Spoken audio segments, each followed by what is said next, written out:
আল্লাহ বলেন, আমি জানি ওগো হাবিব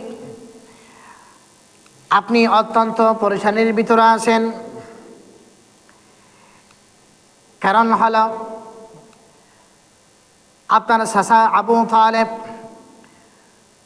দুনিয়া থেকে বিদায় নিয়ে চলে গেছেন, আপনার স্ত্রী দুনিয়া থেকে নিয়ে চলে গেছেন।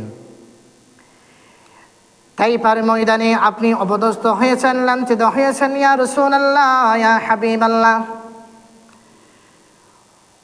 অতএব আপনি কোনো পরেশান হবেন না। আপনি আসুন, আমার সান্নিধ্যে আসুন, জান্নাত দেখুন, জাহান্নাম দেখুন, এসব কিছু দেখলে আপনার ভালো লাগবে।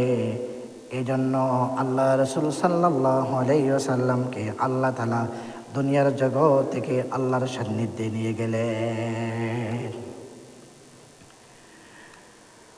সুবহানাল্লাযী আসরা বিআবদিহি লাইলাম মিনাল মাসজিদিল হারাম ইলাল মাসজিদিল আকসা الذي باركنا حوله لنريه من آياتنا إنه هو السميع البصير.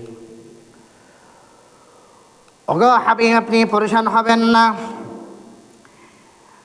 চাচা ইন্তেকাল হয়ে গেছে, আপনি পরেশান হবেন না।